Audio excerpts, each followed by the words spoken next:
खेळ आणि इतिहास. पहा मुलांनो, माणूस जेवढा या पृथ्वीवर जुना आहे ना, म्हणजे माणसाच्या जीवनाची या पृथ्वीवर जेव्हापासून सुरुवात झाली, माणसाचा इतिहास जेवढा जुना आहे तेवढाच खेळांचा इतिहास हा जुना आहे असं म्हटलं जातं. कारण खेळ ही नैसर्गिक प्रवृत्ती आहे. जर माणसाला भूक लागणं नैसर्गिक प्रवृत्ती आहे, त्याला झोप येणं नैसर्गिक प्रवृत्ती आहे, तसं खेळावंसं वाटणं, खेळ करणं, खेळणं ही सुद्धा माणसाची नैसर्गिक प्रवृत्ती आहे. कारण पहा, छोटंसं बाळ असतं ते सुद्धा जेव्हा हातपाय हलवतं सहज आनंदाने, त्यावेळेस आपण म्हणतो ते खेळ करायला लागले. एवढं छोटंसं बाळ, त्याची पण नैसर्गिक प्रवृत्ती आहे ना खेळ करणं. जे दुसरं काही नाही आलं तरी त्याला खेळ खेळता मात्र येतो. म्हणून माणसाच्या इतिहासा एवढाच खेळाचा इतिहास सुद्धा जुना आहे. खेळ म्हणजे काय, त्याची एक छोटीशी व्याख्या तुमच्या समजुतीसाठी आपल्या पुस्तकामध्ये दिलेली आहे. खेळ म्हणजे मनोरंजन आणि व्यायाम यासाठी केली जाणारी कृती. अशी कृती ज्याच्यातून मनोरंजनही घडतं आणि व्यायामही होतो. मग खेळ म्हणजे काय, मनोरंजन आणि व्यायाम यासाठी केली जाणारी कृती.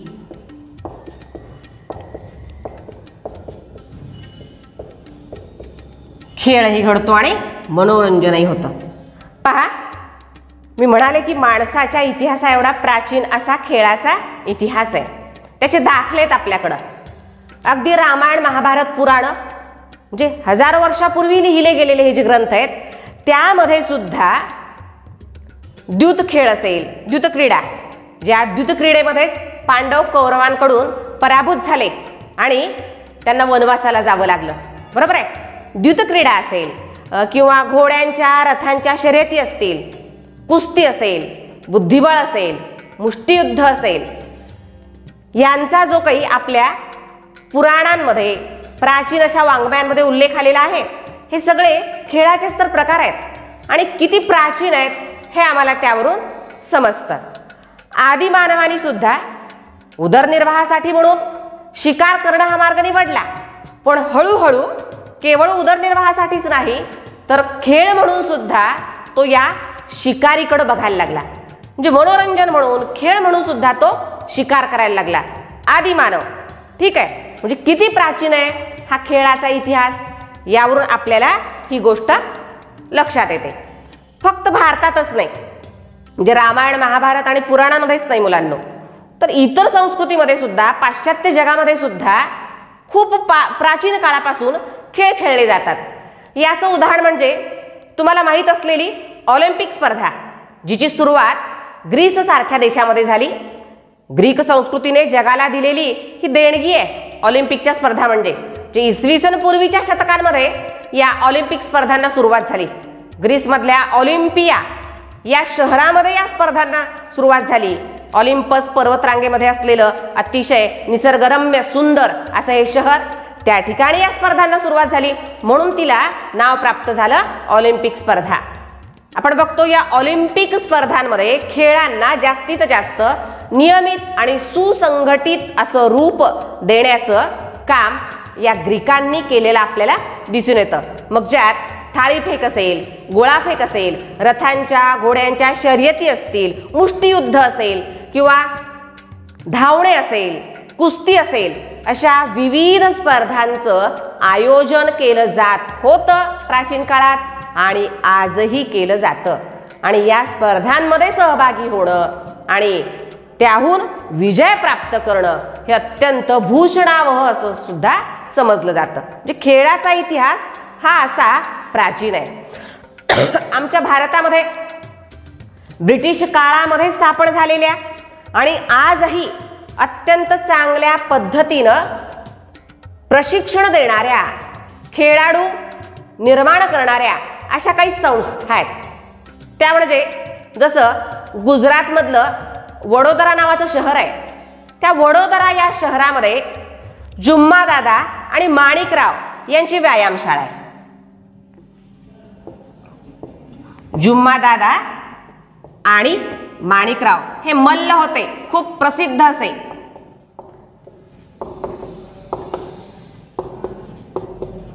त्यांनी आपल्याप्रमाणेच पहिलवान, मल्ल म्हणजे पहिलवान निर्माण करण्याची परंपराच निर्माण केली आणि त्यासाठी संपूर्ण जीवन त्यांनी समर्पित केलं.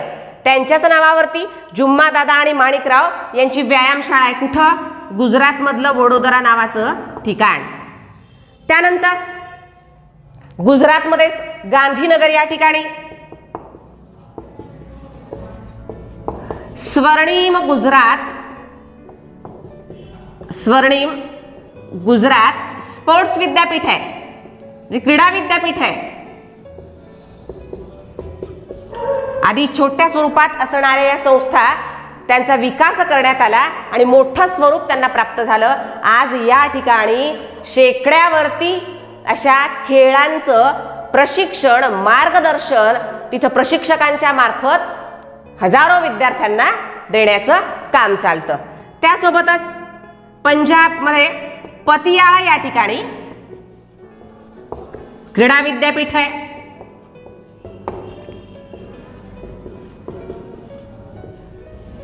महाराष्ट्र ही यात काही मागं नाही. महाराष्ट्र तर मल्लांची भूमी आहे, कुस्तीपटूंची भूमी आहे, खेळाडूंची भूमी आहे. अनेक नावं सांगता येतील विविध खेळांमध्ये ज्यांनी मैदान गाजवलेलं आहे, अतुलनीय अशी कामगिरी केलेली आहे. असे अनेक खेळाडू आहेत आपल्याकडं. आणि हे खेळाडू निर्माण कुठून झाले, खेळाची आवड कुठून निर्माण झाली, हा वारसा पुढं कुणी चालवला? कोल्हापूरमध्ये ही केवळ काही प्रातिनिधिक स्वरूपात आपण नावं घेतोय. अशी विविध शहरांमध्ये ठिकाणं आहेत आणि संस्था स्थापन केलेल्या आहेत. कोल्हापूरमध्ये खासबाग आणि मोतीबाग,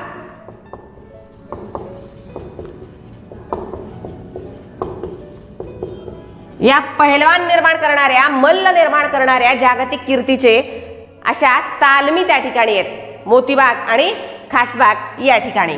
महाराष्ट्रातलंच दुसरं ठिकाण ब्रिटिशांच्या काळामध्ये ज्या व्यायामशाळेची स्थापना झाली, अमरावती या ठिकाणची हनुमान व्यायामशाळा.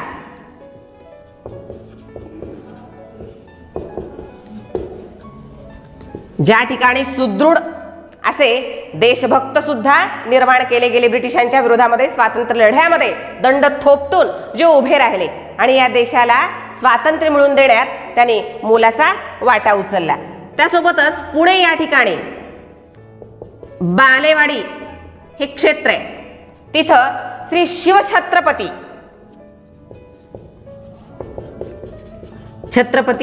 शिवाजी महाराज क्रीडा संकुल आहे, ज्या ठिकाणी अनेक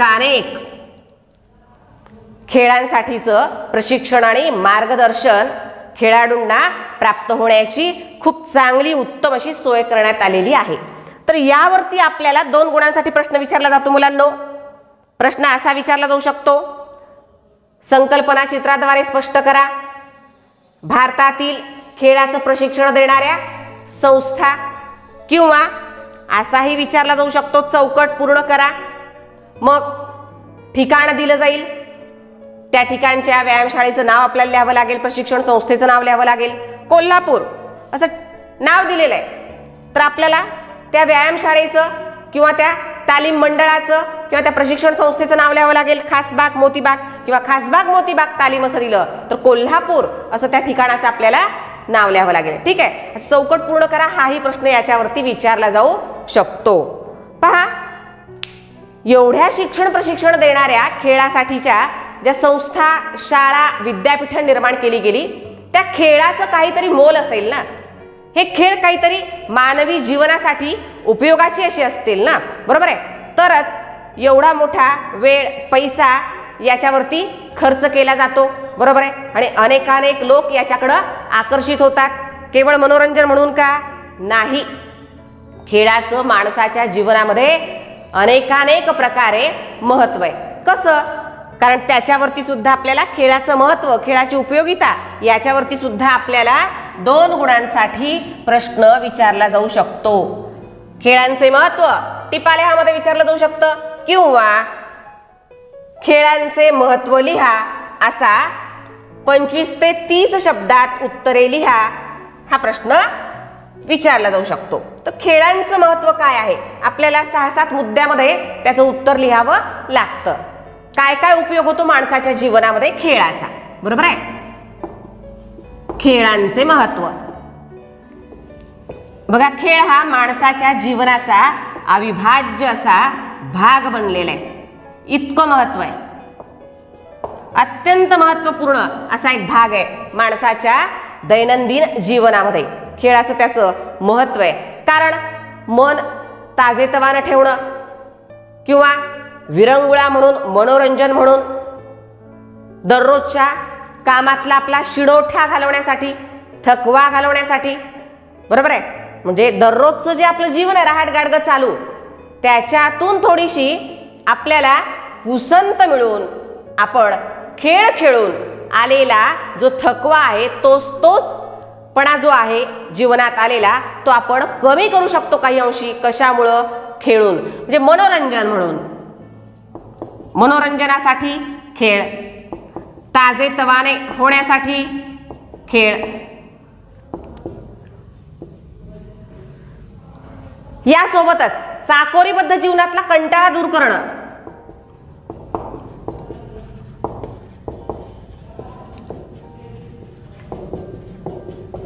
त्याच्यासाठी सुद्धा खेळ महत्त्वाचे आहेत. यासोबतच ज्या खेळामध्ये खूप शारीरिक हालचाली आणि श्रम करावे लागतात त्यामुळं सर्वांग सुंदर असा व्यायाम होतो.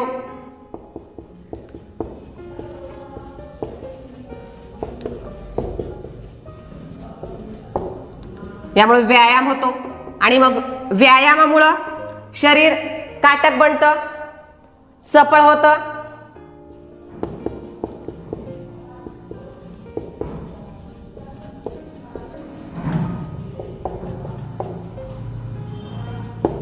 काही खेळ सांघिक स्वरूपाचे असतात जसा क्रिकेट आहे, कबड्डी आहे, खो खो आहे. अशा सांघिक खेळामुळं आपापसातलं सहकार्य वाढतं, संघ भावना वाढते, नेतृत्व गुण वाढतात.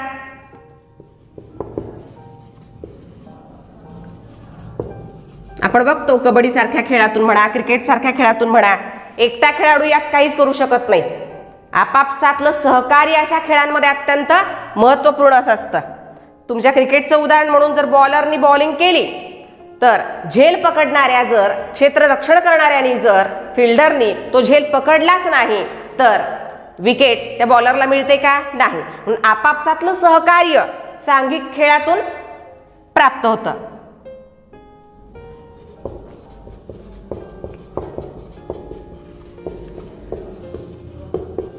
सांघिक खेळामध्ये कॅप्टन असतात आणि त्याच्यामुळे नेतृत्व गुणांची सुद्धा वाढ होते.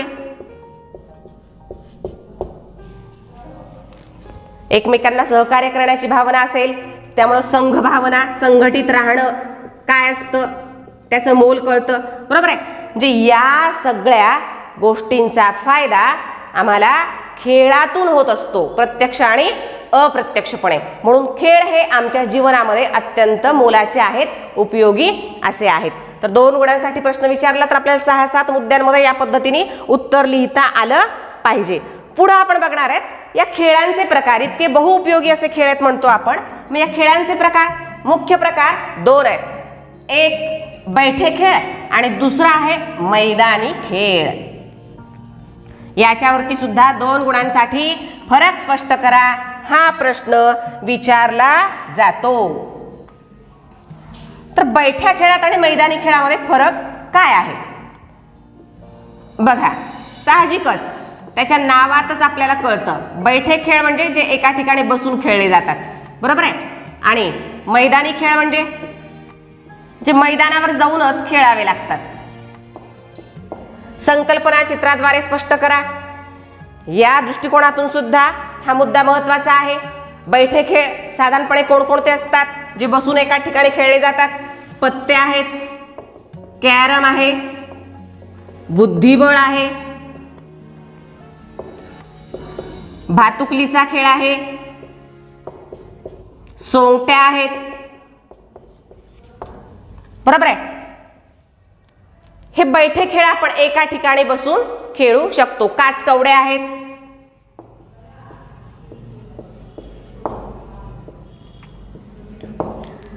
मैदानी खेळ,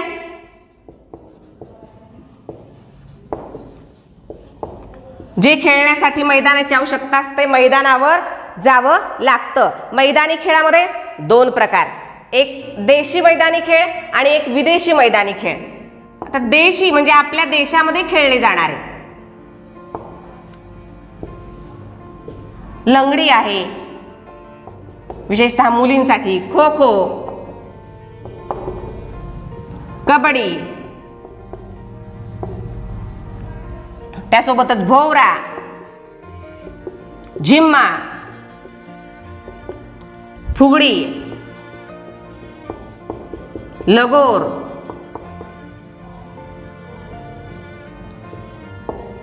इत्यादी. म्हणजे हे मैदानात जाऊनच खेळ खेळावे लागतात. हे देशी खेळ आहेत. विदेशी मैदानी खेळ,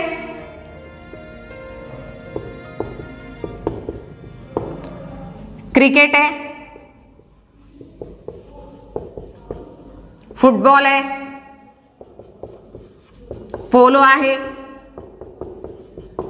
गोल्फ आहे, हॉकी आहे. हे विदेशी मैदानी खेळ आहेत जे मैदानावरती खेळावे लागतात. ठीक आहे. आता या बैठ्या आणि मैदानी खेळाच्या संदर्भात फरक स्पष्ट करा असं आपल्याला विचारलं जातं. मग आपण फरकाचे मुद्दे लिहू शकतो. बैठे खेळ हे एका ठिकाणी बसून खेळले जातात. मैदानी खेळामध्ये शारीरिक हालचाली जास्त असतात, त्याला मोठ्या मैदानाची आवश्यकता असते. बैठे खेळ हे साधारणपणे कोणत्याही हवामानामध्ये ऋतूमध्ये खेळता येतात. मैदानी खेळ कोणत्याही ऋतूमध्ये खेळता येतात तसं नाही. पावसाळ्यामध्ये पाऊस पडत असेल तर मैदानावरती आपल्याला खेळता येत नाही. बैठ्या खेळामध्ये साधनांची आवश्यकता असतेच. पत्ते खेळा त्याच्यासाठी पत्ते लागतात, कॅरम खेळा त्याच्यासाठी कॅरम बोर्ड लागतो, बुद्धिबळ खेळा त्याच्यासाठी पण तो पट लागतो, बरोबर आहे. भातुकलीचा खेळ खेळा त्याच्यासाठी सामान लागतं, बरोबर आहे. पण मैदानी खेळासाठी सामान लागतंच असं नाही. खो खो आहे, लंगडी आहे, कबड्डी आहे, या खेळासाठी सामान लागतंच असं नाही. मैदानी खेळामध्ये खूप श्रम होतात, खूप शारीरिक हालचाली असतात. बैठ्या खेळामध्ये खूप शारीरिक हालचाली करण्याची गरज नसते. बैठ्या खेळामध्ये घरातले सर्वच सदस्य अबालवृद्ध सर्वच जण सहभागी होऊ शकतात, तो खेळ खेळू शकतात. मैदानी खेळ सगळ्याच वयोगटातील लोक खेळू शकतात असं नाही, बरोबर आहे. असे आपण फरकाचे मुद्दे लिहू शकतो 2 गुणांसाठी. जर बैठे खेळ आणि मैदानी खेळ यातला फरक स्पष्ट करा असं विचारलं तर. पहा आता या खेळांमध्ये आणखी काही प्रकार पडतात. मैदानी खेळामध्ये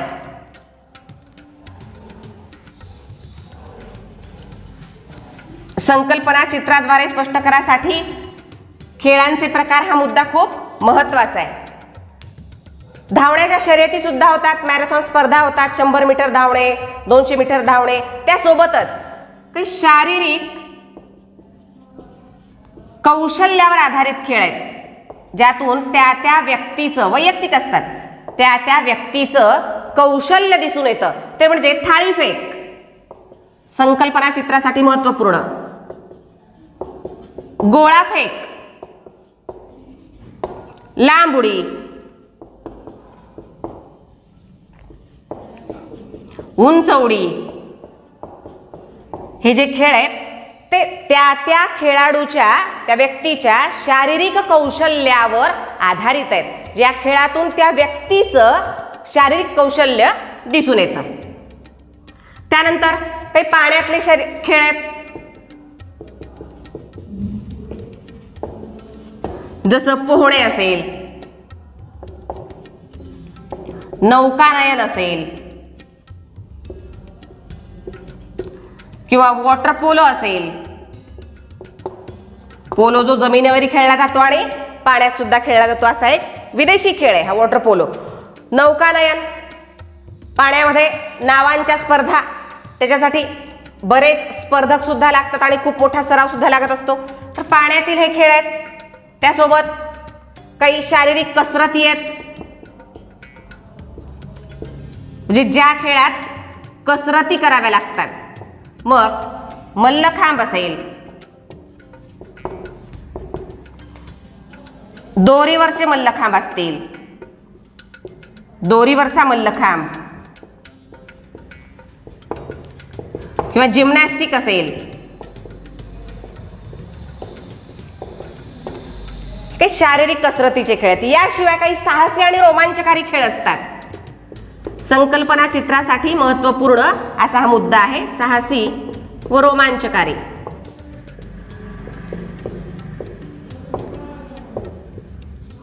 आता या साहसी आणि रोमांचकारी खेळामध्ये स्केटिंग येतं,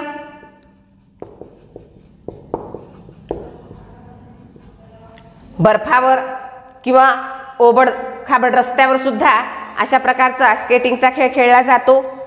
त्याच्यासाठी सराव आणि कौशल्य अत्यंत आवश्यक असतं. त्यासोबतच साहस असावं लागतं, माणसामध्ये धैर्य असावं लागतं. स्कीइंग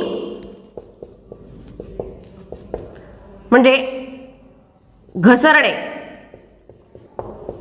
घसरण्याची शर्यत, बर्फावरून घसरणे असेल. स्केटिंग आहे, स्कीइंग आहे, स्काय ग्लायडिंग आहे, रोमांचकारी आहे.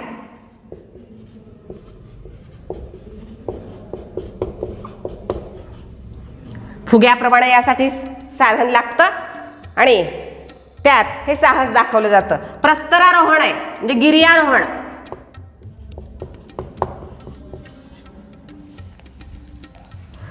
मोटार कार ड्रायव्हिंग आहे.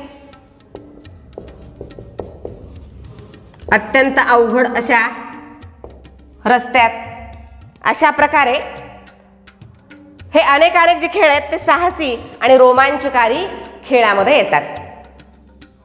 पहा, या सगळ्या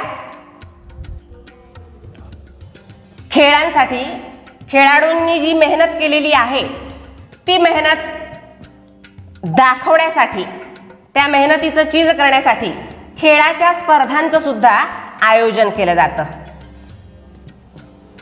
अगदी स्थानिक पातळीपासून, स्थानिक पातळीवरच्या स्पर्धा असतात, शहर पातळीवरच्या, गाव पातळीवरच्या, तालुका स्तरीय असतात, जिल्हास्तरीय असतात, प्रदेशस्तरीय असतात, राष्ट्रस्तरीय असतात आणि आंतरराष्ट्रीय स्तरावरच्या सुद्धा असतात.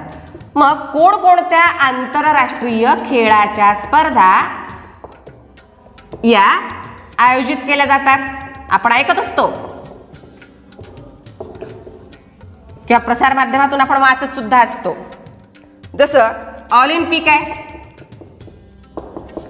याच्यावरही संकल्पना चित्राद्वारे स्पष्ट करा हा प्रश्न विचारला जाऊ शकतो. आंतरराष्ट्रीय खेळांच्या स्पर्धा ऑलिम्पिक आहे, पॅरा ऑलिम्पिक आहे.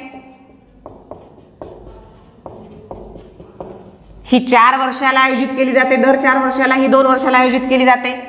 दिव्यांगाचं ऑलिम्पिक आहे, ज्यांना आपण अपंग म्हणतो, त्यांच्या स्पर्धा वेगळ्या पद्धतीने आयोजित केल्या जातात.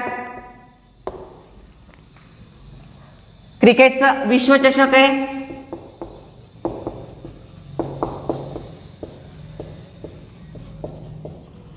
एशियाड खेळ आहेत, कॉमनवेल्थ गेम आहेत,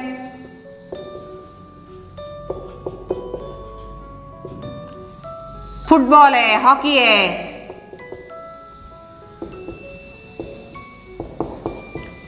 टेनिस आहे. या सगळ्यांच्या आंतरराष्ट्रीय स्तरावर, जागतिक स्तरावर स्पर्धांचं आयोजन केलं जातं, ज्यात जगभरातले खेळाडू आपला सहभाग नोंदवू शकतात, आपलं कौशल्य दाखवू शकतात आणि त्यांना पारितोषिक सुद्धा प्राप्त होत असतं. तर प्राचीन काळामध्ये पण खेळाचं महत्त्व होतं, मध्ययुगात पण होतं आणि आधुनिक काळात पण आहे.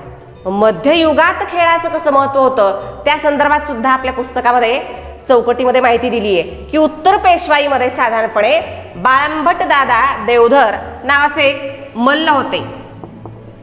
बाळंभट दादा देवधर हे मल्लयुद्धामध्ये निपुण होते आणि ते गुरु होते त्या काळातल्या मल्लांना ते मार्गदर्शन करीत. मनीषा बाठे यांनी त्यांच्यावरती एक पुस्तक लिहिलं आणि त्यात त्यांनी असा उल्लेख केलाय की जे बाळंभट दादा देवधर आहेत, मल्लविद्या गुरु आहेत, त्यांनी मल्लांना ज्या पकडी लागतात मल्ल युद्ध करण्यासाठी, समोरच्या प्रतिस्पर्ध्याला विशिष्ट पद्धतीनं पकडावं लागतं, त्याला जकडावं लागतं, त्याच्या हालचाली बंद करून टाकाव्या लागतात, लॉक किया जाय, त्यासाठी म्हणून ज्या काही पकडी लागतात त्या पकडी त्यांना वानर झाडावरती ज्या काही क्रिया करतं, फांद्यांना कशा पद्धतीने पकडतं ते पाहून त्यांना त्या आठवल्या, असं मनीषा बाठे बाळंभट देवधर यांच्या विषयी लिहिताना आपल्याला दिसतं. तसंच विष्णुभट गोडसे नावाचे एक लेखक आहेत, त्यांनी माझा प्रवास नावाचा ग्रंथ लिहिला. बरंच फिरले ते भारतभर आणि त्या प्रवासाच्या दरम्यान त्यांनी जे काही पाहिलं ते त्यांनी लिपिबद्ध केलं आणि त्यात ते लिहितात की झाशीची राणी लक्ष्मीबाई यांना सुद्धा खेळाचं, व्यायामाचं किती महत्त्व होतं, किती मोल होतं. त्यांच्या दिनचर्येचा एक अत्यंत महत्त्वपूर्ण भाग म्हणजे व्यायाम होता, असं कोण लिहितात? विष्णुभट गोडसे. कोणाबद्दल लिहितात? झाशीची राणी लक्ष्मीबाई यांच्या संदर्भात लिहितात. म्हणजे खेळाचं महत्त्व, व्यायामाचं महत्त्व हे माणसाला फार पूर्वीपासून वाटतच आलेलं आहे. याच खेळाच्या अनुषंगाने आणखी एक खूप मोठं नाव आहे ज्यांना आपण हॉकीचे जादूगार असं संबोधतो. भारतीय हॉकीचे जादूगार त्यात मेजर ध्यानचंद. त्यांच्या संदर्भातही आपल्या पुस्तकामध्ये माहिती दिलेली आहे. यांना हॉकीचे जादूगार असं संबोधलं जातं.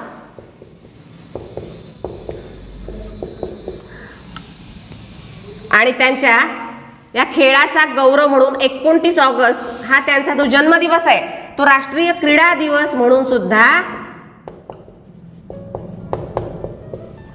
साजरा केला जातो.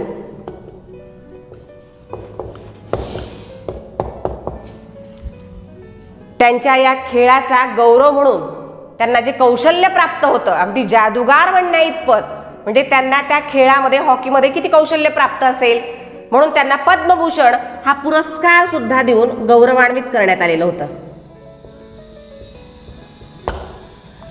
का एवढं नाव घेतलं जातं? हॉकीचा जादूगार असं का म्हटलं जातं? पहा, हॉकी हा आमच्या भारताचा राष्ट्रीय खेळ आहे. याच्यावरती 1 गुणासाठी रिकाम्या जागचं विधान पण येऊ शकतं. हॉकी हा भारताचा राष्ट्रीय खेळ आहे.